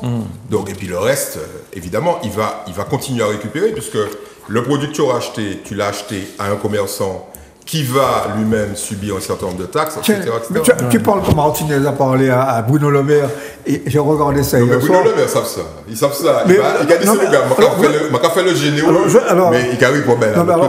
J'ai quand même apprécié la courtoisie des échanges. Il n'y a pas eu de complaisance, mais il y a eu vraiment, voici un débat où il y a eu une confrontation de deux conceptions de l'économie. Bon, Martinez disant ce que tu viens de dire, c'est que si on allait plus loin que les 100 €, eh bien, ça relancerait l'économie. Bien sûr. Bon, et que ça se retrouverait sous forme de croissance et de travail et d'emploi. Alors, puis la réalité, c'est que quand tu lâches trop la bride, tu ne vis pas en autarcie. Et rien ne te dit que la consommation va se faire sur les produits français. Donc, tu as des importations. Voilà, tu as des importations. Donc, non, mais c'est ça la réalité aussi. C'est ça la réalité. Et à la Martinique, ce qui est intéressant ce que dit Charles Jamas est judicieux, c'est que quand on augmente le pouvoir d'achat, la capacité d'acheter, nous augmentons aussi l'importation. Bien sûr. Mais je voulais vous dire aussi que ce n'est pas sur les grands plateaux de télévision français qu'on se parle de courtoisie. Vous êtes ici, là. Montrer cet exemple. On te remercie. Le Parti communiste, le Parti progressiste, le parti de rien nulle part, il de rien du tout. Mais Manuel, au vu des chiffres, injectés entre les promesses de distribution telles que Eddy fait état là, on parle, les 30 millions du quorum paraissent bien dérisoires, n'est-ce pas, Michel? Tout à fait. Rappelons quand même ce que c'est. Il va nous dire. Il a fait un bel article de justice pour ça. Effectivement, ça paraît. Bon, en deux mots, tu me tentes la. Tu me tentes la. On s'en poutre. Non, mais c'est vrai. Nous avons eu quand même un excellent rapport de l'AFD, l'Agence française de développement, il y a peut-être 6 mois, que nous avons commenté et qui a montré en gros la situation difficile des collectivités, et notamment les investissements. Bon, et par conséquent, quand on parle de relance économique, si tu ne t'appuies pas sur les collectivités qui peuvent investir, etc., bon, alors, on a inventé un système... Mais tu n'as toujours pas dit dans quelle collectivité tu sièges, Michel. Les gens ont envie de savoir. Dans quelle collectivité je suis? Oui. Je suis à la collectivité... à la mairie de Fort-de-France. Voilà, mais il faut le dire, Bon, donc le maire a signé. Le maire a signé donc c'est un bon point pour lui. Et le type a un déficit de 65 millions, on lui donne une dette de 1,3 million. C'est déjà pas mal. Et en contrepartie, on lui met un groupe d'experts qui va contrôler la mairie. Voilà. En gros, je résume. Mais il a réussi quand même à rentrer 1,3 million. Oui. Par ce temps-là, il y a le monde qui a critiqué Didier Laguerre. Songez ça. Ni deux communes qui trappaient ça, c'est Saint-Pierre et puis Fort-de-France. Exactement. Combien de communes qui ont couru à de l'État, Tibreta qui ont trappé? La précision que je veux apporter par rapport à ce que dit Michel, mais de manière un petit peu ironique, c'est que Didier, il gère la mairie de Fort-de-France qui a des obligations de centralité. Les difficultés de la mairie sont nombreuses. Je ne veux pas dénigrer des communes ultra-périphériques, notamment la magnifique ville de Grand-Rivière. mais combien de fois êtes-vous monté à Grand-Rivière? Tandis que tout le monde descend à Fort-de-France quasiment tous les jours. Tu reçois chaque jour 30 000 personnes. Mais les gens qui descendent qui n'habitent pas à Fort-de-France. Et donc, quand on parle de Fort-de-France, mais on parle aussi des écoles, on parle aussi de l'entretien des routes, on parle aussi de tout ce que, normalement, une prime de centralité devrait permettre à Fort-de-France d'assumer cette fonction de ville-capitale. Et si aujourd'hui la mairie se trouve en situation difficile, c'est parce que, et Eddy l'a déjà dit, c'est parce que les collectivités territoriales, et notamment locales des départements et régions d'outre-mer, ne sont pas traitées à l'équivalent par rapport à celle de la France. C'est vrai. Et puis, Et puis deuxièmement, la ville capitale, enfin la ville de Fort-de-France, a toutes ces surcharges-là qui se répercutent sur la gestion au quotidien. Alors, bon, il est clair que Michel ne sera pas d'accord, on l'a bien compris. Il a la courtoisie de ne pas manifester. Il y a eu des erreurs de gestion depuis très longtemps à la ville de Fort-de-France, mais j'ai fait des comparatifs, Michel. Je me suis intéressé à des villes communistes de la Seine-Saint-Denis. Ah oui. C'est la même chose. Il y a eu des débordements. Mais c'est pas ça qui compte. C'est pas ça qui compte. Non, mais parce que ce qui compte. Attends, Michel, on va être d'accord. Politique sociale. Oui, peut-être. Mais bon, il y a eu des déficits structurels, en fait, des trucs fous, y compris chez des gens qui appartenaient au Parti communiste. Donc, il n'y a pas que ça. Par contre, ce qu'il faut dire, et là on va être d'accord, c'est que vis-à-vis de Fort-de-France, comme vis-à-vis des municipalités communistes de la Seine-Saint-Denis, l'État a été injuste. Mais oui. Il a été injuste politiquement, parce que moi j'ai vu l'histoire des soutiens financiers de l'État français aux villes de la couronne parisienne. Ce qui devient le Grand Paris, quoi. Voilà, le sort qui était réservé à Neuilly ou à Levallois-Perret, on est bien d'accord, n'a pas été le même que celui qui a été réservé à Saint-Ouen ou à Saint-Denis. Et Fort-de-France. Donc, il faut rajouter dans la balance, en dehors... Et Pointe-à-Pitre. Et Pointe-à-Pitre, et Cayenne, etc. Donc, il faut rajouter dans la balance qu'il y a eu une gestion politicienne de l'aide au développement des villes, et notamment des grandes villes, de la part de l'État français pendant à peu près 60 ans. Imaginons un petit peu le nombre d'enfants, le nombre de parents qui travaillent à Fort-de-France et qui habitent dans les communes périphériques. Où est-ce que ces enfants-là sont scolarisés? Dans les écoles, il faut y aller. C'est parce que c'est normal. Mais tu parles d'école, tu oublies les crèches déjà. Les crèches, les écoles, etc. Bon, vous imaginez le maire de Fort-de-France disant, mais bon, amenez-moi vos impôts fonciers, ou est-ce que vous êtes domicilié, etc. Il accueille tous les enfants. Et quant aux SDF, les pauvres, qui descendent à Fort-de-France, savez-vous combien coûte un enterrement, entre guillemets, enfin, une mise en terre de tous les SDF qui décèdent à Fort-de-France? C'est la municipalité de Fort-de-France qui va faire cette mise en terre. Et tout ça est supporté par la collectivité locale. Faut chercher son origine et faire la communauté. Au point pour VHU. Pardon Michel, mais on parle de ça, mais il n'y a pas que ça. Il y a le carnaval. Parce que la Martinique descend au carnaval de Fort-de-France. Comment alors ça coûte pour pouvoir mettre des vigiles, tout ça? Michel. Mais écoute, les petites marches qui descendent à Fort-de-France, qui sortent des communes environnantes, ils achètent des pistaches. Oui, mais c'est peanuts par rapport à la taxe d'habitation. Michel, tu sais très bien que c'est peanuts. Si le type pouvait toucher une part de la taxe d'habitation des gens qui viennent travailler chez lui, là, il serait tranquille. Mais le type, il vient travailler à Fort-de-France, et il paye ses impôts ailleurs. Non, mais j'ai dit au maire de Fort-de-France qu'il faut mettre un péage. Il y a même eu un cas. Mettez un péage. Depuis un mois de passé, 2 euros. Il y a même eu un cas d'une commune périphérique que je peux nommer Saint-Joseph. Il y a une école qui est pas loin de la limite, enfin de la limite, la frontière entre Saint-Joseph et Fort-de-France. Et le maire se posait la question de savoir combien d'enfants étaient scolarisés. Le maire de Fort-de-France. Se posait la question de savoir combien d'enfants scolarisés dans cette école étaient Foyalais et combien étaient joséphains. Ça, tu parles du côté de Rivière, là, ça, c'est souvent absolument. Il s'est rendu compte qu'il y avait davantage de joséphains. Il a maintenu l'école ouverte parce que c'était une question d'éducation et il faisait honneur, entre guillemets, à l'héritage césarien.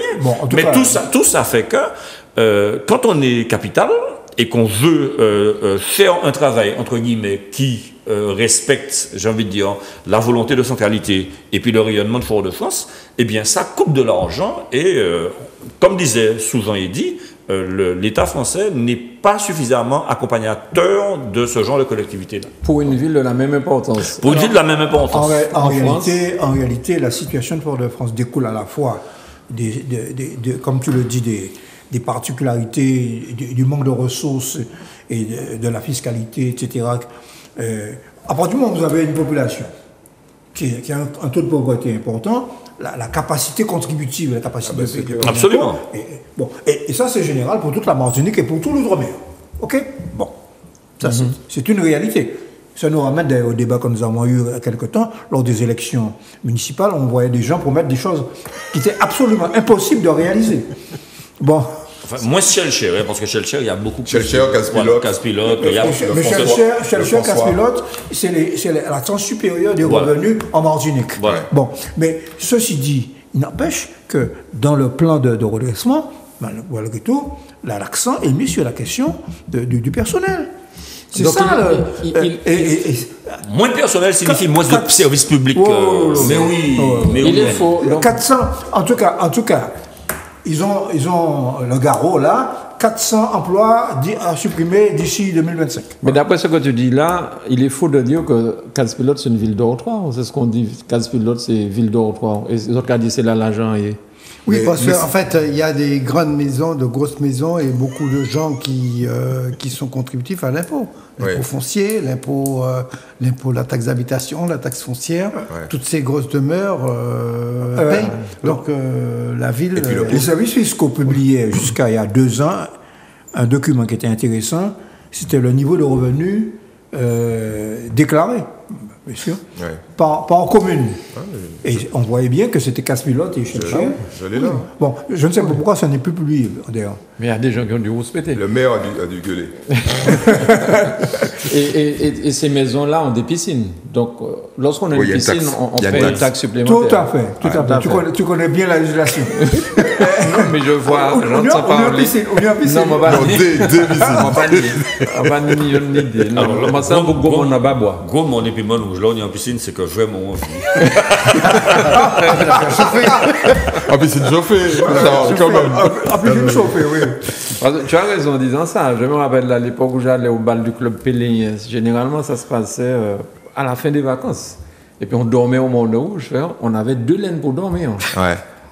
Jamais compris ça. Enfin, jamais compris. Si, il fait extrêmement froid là-bas. Ça peut descendre à 17 degrés. Hein. Laissez-moi nous la mettre, parce que la spécialité martiniquaise, tu sais ce que c'est d'avoir très chaud, soi-disant, et puis d'aller dans sa chambre, de mettre la clim à 16 et 17. Puis d'avoir une couette.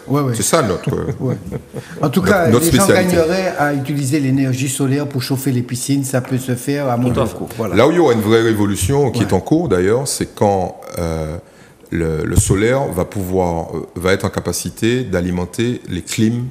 Alors là, tu verras que le Martiniquais va basculer au solaire très très vite. Hein. Ouais.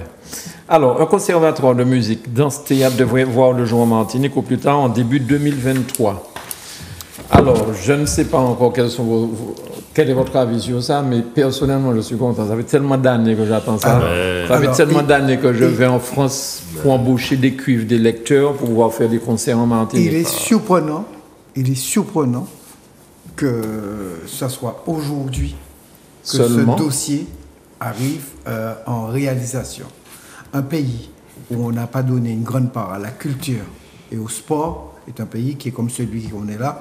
On passe son temps à faire des grèves puisqu'on n'a pas d'occupation. Donc, voilà. Non, il faut rendre hommage. C'est une excellente nouvelle. Alors, il faut quand même rendre hommage. Juste ça, pardon, il dit, Monsieur le Président, juste ce qu'il m'a raconté, c'est une salle comme le Zénith. Voilà. Non, mais il faut bien comprendre. Le projet du Lamentin va peut-être éclore. Bon, je crois que c'est plutôt Dillon. Ah, c'est Dillon maintenant? Ouais, je crois que c'est il y a longtemps qu'on en parle aussi. Hein. Il faut rendre hommage à quelqu'un qui est le président Claude Lise, qui a, je crois, peut-être tu vas me corriger si je me trompe, a posé la première pierre de conservatoire. Ok, il a posé une première pierre. On est resté à la première pierre. Oui, on n'a pas été plus loin. Alors, attends, il faut quand même rentrer dans les détails. On est là pour donner des explications aux gens. Il n'y aura pas de création physique. Il ne faut pas que les gens imaginent qu'il y a des pierres qui vont monter et puis on va faire un édifice. Hein. Lycée Shellcher. C'est au lycée Shellcher. Parce que les mecs, ils ont fait un super lycée. Ça revient à ce que je dis. Ouais. On en a besoin pour faire des choses. Ils ont fait un super lycée, mais pendant qu'ils font le lycée, la courbe du nombre de lycéens plonge. Absolument. Donc là, ils ont fini, et puis le lycée, il dit, bon, bien regardé les frères, qui nous remettait là? Il n'y a pas une école d'ingénieurs qui fait Attends. Oui. Ni des bouts qui disent, mais les frères, nous déjà prêts, vous mettez en l'eau là, en l'eau bagaille. Donc, vous n'avez pas un parti, là, vous avez mettez seconde, première, terminale, pas de problème. Quelques BTS, pas de problème. Quelques prépas, c'est bien, mais on va utiliser le reste, notamment pour le conservatoire. Oui, bon, c'est une promesse de campagne. Hein. Et puis, deuxième élément, c'est donner suite à la politique culturelle des BCZR, hein, qui a débuté cela il y a très longtemps avec le CERMAC. Et donc, c'est l'amplification, la consécration, l'amplification de cette politique culturelle-là qui, aujourd'hui, prend forme avec à la baguette des personnes très connues, hein, comme Tulle, comme Biroir. Mais Charles, c'est ce que je dis. Vous voyez le désert culturel dans lequel on a été depuis la création du CERMAC par Aimé Césaire. Vous avez des conservatoires partout dans ces Dans toutes les villes, dans quasiment toutes les villes moyennes en France, il y a un conservatoire. Il a fallu attendre 2021 là pour que cela, et on l'a pas vu, hein, il n'est pas né encore, hein, parce qu'on a déjà posé. Oserais-je vous rappeler qu'on a déjà posé une première pierre, parce que c'est la symbolique de la pierre. Mais donc c'était une promesse d'une école. Espérons qu'on la voit arriver très vite. Je pense qu'il faut dire aux gens qu'un conservatoire, parce que là encore on part sur des a priori que tout le monde savent qui ça nous capale. Un conservatoire, c'est une école. C'est une école, une université. Voilà. De la musique. J'ai diplôme d'État. J'ai vu dans les gens qui sont pressentis à la réflexion de la mise en place de l'organisation qu'il y a des musiciens qui ont fait leur école à Cuba, dans les universités de musique à Cuba, et qui ont certainement de belles choses à nous restituer. 3 cycles de prévus, 3 cycles. Chaque cycle, c'est entre 2 et 4 ans, avec au bout du compte des qualifications. Et puis un examen, un diplôme, mais aussi une audition, hein, la possibilité d'être auditionné de manière à donner un rendu. Donc c'est vraiment quelque chose de structuré et de très sérieux qu'on veut s'aligner sur les standards caribéens. Ok, Michel, vous voulez dire? Non, je voulais dire quand même qu'on ne part pas de zéro quand même. La précédente mandature avait créé quand même l'EMEA, l'école martiniquaise des arts et de la culture, quand même. Hein. Bon. Donc, qui a été promotionnée par Hélène Léotin et Christian Emmanuel, quand même. Bon. Donc, oui, mais Claude Lise avait espéré, tu sais, c'était un de ses projets au Conseil général. Il avait espéré pouvoir le faire, donc il a posé la première pierre. Et moi, je veux quand même vous raconter une petite anecdote, parce que c'est pas Michel qui peut raconter ça. Miguel Laventure devait faire les projets, tu sais, il y a un moment où tu dois lister au tout début, hein, parce que la victoire était quand même une surprise, parce que Miguel Laventure partait pour l'union, tu sais, la fameuse fusion. Donc il dit Miguel, fais-nous la liste des projets sur lesquels on va investir. Donc Miguel passait voir tous les gens. Je pense qu'il est passé voir Michel pour dire à Michel, bon, et qui ça nous peut faire, Michel? Il est passé voir Claude Lise. Claude Lise, regardez comme ça, il dit, au cas n'ose, demandez-moi qui ça nous peut faire, alors que je vous ai dit qu'il faut faire un conservatoire. Miguel Mathieu a dit, un conservatoire, il n'y a pas de problème. Là, il retient un tiroir là, j'ai Satan, il a fait la pose de la première pierre. C'est dommage. Alors, il faudrait peut-être quand même expliquer, un peu aux téléspectateurs. Moi, je me base sur les cuivres. Ce qu'on appelle les cuivres, c'est trompette, trombone, sax, ces instruments-là, clarinette, tout ça. Et il n'y a pas que ça dans un conservatoire. Mais c'est un gros problème que nous avons ici aux Antilles, singulièrement chez nous, à la Martinique, ce genre d'instrumentistes. On n'a pas de souffle. Même Kassav. Pour vous donner un exemple, Kassav, c'est l'exemple. Section. Mais les groupes haïtiens avaient le même problème. Hein. Mais oui. Les Skachas, la section cuivre, c'était des New-Yorkais. Le gros souci, c'est qu'on n'a pas en dehors du saxo leader. Mais les autres, en dehors du leader. Voilà. Mais il faut expliquer pourquoi. L'apparition du synthé, le synthé. Non, c'est pas ça le problème. Le problème, c'est que je prends l'exemple du JM Harmonie. Je décide de faire un concert au Grand Carbet à telle date. Un samedi, ok? Avec les musiciens locaux, on répète pendant 3 semaines pour pouvoir préparer la rythmique, préparer les chants, tout ça. Les cuivres, ils sont où? On les fait venir de Paris. Ils arrivent le jeudi soir, on fait une répétition avec eux le vendredi, on va jouer le samedi. Ils ne font aucune faute. Pourquoi? parce que ce sont des lecteurs. Ils lisent la musique comme nous lisons en France Antilles. Parce qu'ils sont allés au conservatoire qu'il n'y a pas ici. Voilà. Dès l'enfance, ils ont été dans des conservatoires. Tu te rappelles qu'on disait que 35% de la population martiniquaise ne sait pas lire, écrire et compter correctement. Tout simplement. Tu sais que c'est plus compliqué quand même de lire une partition que de lire ABCD. On est bien d'accord. Parce que il y a un concept derrière, il y a une mutation, il y a une interprétation. Okay. Une transcription. Donc c'est un peu plus compliqué. Donc si déjà tu as des problématiques pour lire ABCD, tu imagines bien que lire une partition, c'est compliqué. Donc je répète, je le dis à Charles, parce que je ne l'ai pas bien entendu, mais il y a une excellente nouvelle, c'est que Charles va s'occuper d'éducation et de formation, surtout de formation. La formation et l'éducation, c'est la première priorité de l'économie martiniquaise. De l'économie martiniquaise. Tout à fait. Okay? Tout à fait. Pourquoi les types n'ont pas de comptabilité d'après toi? Et Michel nous parle tout le temps de Cuba, où Cuba, c'est l'un des pays où on a formé à tour de bois. Allons rendre régulièrement hommage et donner quitus aux hommes politiques. On ne le fait pas assez souvent. Moi, j'aimerais ici rendre hommage à tous les maires de Martinique qui ont décidé qu'aucun gosse du cours moyen 2 ne passe en 6e dans leur commune sans savoir nager. Tu vois, ça, c'est notamment le cas à Chelcher. Le maire de Chelcher a dit, vous vous débrouillez comme vous voulez, mais aucun petit Chelcherois scolarisé à Chelcher, bien sûr, ne quitte mes écoles primaires, parce qu'après c'est plus lui, puisque c'est au collège, sans savoir nager. Si tous les maires de Martinique disaient ça, alors tous les maires n'ont pas une piscine, bien évidemment, mais au moins, allons fixer des objectifs, par exemple, non pas seulement pour nager, mais pour lire correctement, écrire correctement, compter correctement. Allons se fixer cet objectif-là, 100% des gosses. Mais moi je dis, mais si un pays n'a pas ça, il va nulle part. De toute façon, nous avions à lister dans notre intervention une récente enquête de l'INSEE sur les pratiques culturelles à Martinique. Bon, on n'a peut-être pas le temps. À mon avis, il faudra qu'on y revienne parce que je trouve que cette enquête, elle est révélatrice d'abord de deux choses. La première, c'est que l'INSEE découvre qu'il y a une personnalité, une entité martiniquaise qui est très forte.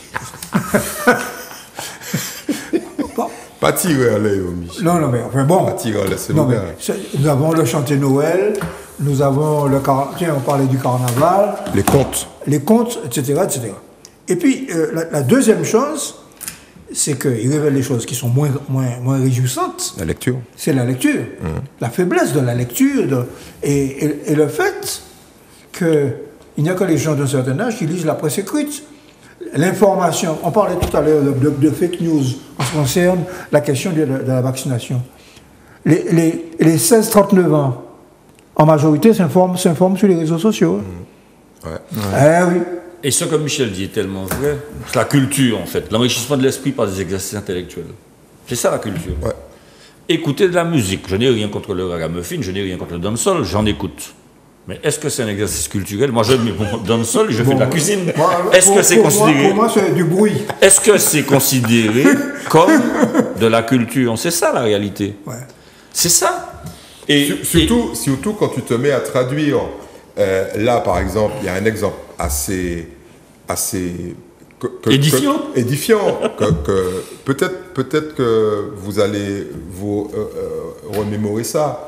Il y avait un groupe de raga, reggae raga, qui avait fait un titre formidable qui s'appelait Murder She Wrote. Tu te rappelles de ça? Vous vous rappelez de ça? Ça a cartonné, ça. Ça a cartonné, mais en réalité, personne... L'avortement. C'était l'avortement. Et tout le monde dansait sur ça. Chantait, voilà. Chaque année, on plie. Et on a traduit récemment, alors ça a fait l'objet d'une polémique absolue, les gens ont dit, mais ça n'a rien à voir avec l'avortement. Et les types vilipendaient jusqu'à la mort cette fille en disant qu'elle s'était fait avorter. Ok? Il la menaçait de mort. Absolument, en fait. c'est ça. Mais les jeunes. Tu te rends compte et nous avons dansé sur ça. Les jeunes, parce que c'est ça en fait. Bon, j'aime bien. Enfin, ma génération, je passe ça bien dit.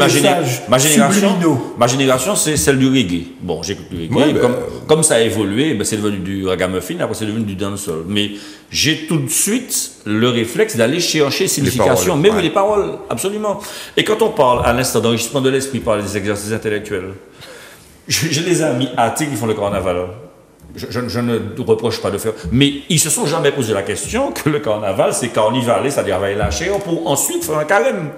Ils ont fini le mercredi décembre. Le samedi d'après, ils continuent au carnaval. Et je veux dire, tu vois, à partir du moment où la pratique culturelle est totalement dissociée de la connaissance et de la compréhension de la culture et de la compréhension de ce que moi j'appelle la civilisation caribéenne. C'est une civilisation avec des pratiques, qu'elles soient culturelles, matérielles, intellectuelles, artistiques, etc. Si on ne cherche pas à essayer de comprendre ce qu'il se passe, eh bien, disons que ce n'est plus de la culture. Écouter de la musique, ce n'est plus de la culture. Bien, on a terminé. Carnaval, c'est carnaval. Ah, ben oui. C'est-à-dire que. Bon, on va jouer. Pour moi, tu es en bagaille. Pour moi, tu es en troisième dimension. Je ne fais pas de personnellement, ce que j'aime dans le carnaval, c'est que, au cas pour un virade, on n'a pas besoin d'acheter un déguisement cher. Au cas pour un virade. Mais bien sûr. Au cas aller à Saint-Ville, au cas pour un. Tiens, au cas du berger. Mais bien sûr. Ah non, mais tout à fait. Mais puis, il ne s'agit pas de critiquer le carnaval. Je dis simplement que. Et puis au cas décembre. Mais oui, mais je dis simplement que les touristes qui viennent en Martinique et puis qui se mélangent dans la foule, c'est dommage qu'ils ne s'intéressent pas à tout ça. Voilà, c'est ça. Alors, on a terminé, mais Divan parlait d'un livre là. Non, mais ce qu'on vient de dire est résumé dans ce bouquin. Donc, ça s'appelle. La musique des Caraïbes, du vaudou au calypso. Les musiques, je pense. Oui, les musiques, pardon. Ouais. Les musiques des Caraïbes, du vaudou au calypso, de Bruno Blum. Donc, achetez ça, c'est quelqu'un qui décortique l'histoire et la puissance de chacune des musiques. Et il dit très clairement dans ce bouquin que la région du monde qui a créé et qui est à l'origine le plus de musique planétaire, c'est la Caraïbe. Ah. Bon, c'est clair. La salsa... Tout, toutes les musiques. Non, mais Michel là, c'est pour dit, ouais, vaudou, comme ça, c'est pour ça, c'est pas pour vaccin. Vaudou, calypso, faut rappeler. Allons quand même dire les choses. Rapidement. Très rapidement, on fait un peu d'histoire, mais les gens du Gros Monde vont encore réagir. Et moi, j'adore les gens du Gros Monde. En parlant du vaudou, lorsqu'il y a eu la révolution haïtienne et que les grands prêtres vaudous qui étaient attachés aux familles blanches, il faut rappeler ça, ont fui avec les familles blanches parce que les familles blanches voulaient leurs prêtres. Eh bien, un certain nombre de familles se sont installées en Martinique et ils sont venus avec leurs grands prêtres qui se sont installés notamment au Gros-Morne. D'accord. Alors pourquoi le vaudou? Parce que le vaudou a des musiques traditionnelles extrêmement fortes dans un cadre religieux, bien évidemment, spirituel, et ces musiques sont à l'origine notamment du compas direct. Et dans certains morceaux de compas direct, que je ne nommerai pas, il y a un certain nombre de phraséologie, de textes vaudous. Et notamment, regardez et écoutez les premiers Tabou Combo, vous comprendrez. Oui. Ok, très bien. Merci beaucoup, messieurs. Je les avais sous forme de vinyle. De vinyle. Oui, tout à fait. Eh bien, c'est encore plus facile pour toi. Il faut faire le vinyle tourner à l'envers. Et là, les messages subliminaux sont révélés. Mais il y a des messages subliminaux dans ça. Oui. C'est qu'à ça. Je sais pas. Mais si vous avez les vinyles tournés à l'envers de certains groupes, et vous allez entendre un autre message que ce que vous entendez dans le sens normal. Voilà. Faut nous apprendre bagarre à l'émission. Bon. Je voudrais quand même, parce que j'ai parlé des cuivres, mais ça ne veut pas dire qu'à la Martinique, il n'y a pas de bons musiciens. Au contraire, ce sont des musiciens qui ont appris seuls à l'oreille. Qui jouent à l'oreille. Qui ont appris un gars comme Daniel Marie-Alphonsine, pianiste émérite. Bon, il y en a plein comme ça. Donc, Polo Rosine, Je ne peux pas citer des pianistes. Exili et compagnie. Joël Zabulon, Ronald Tull, tout ça. Hein, donc, il n'y a pas de souci sur ça. Je n'ai pas voulu dire qu'en Martinique, nous sommes des tébés. Ce n'est pas ça que j'ai dit. J'ai dit qu'il nous manquait un certain nombre de choses.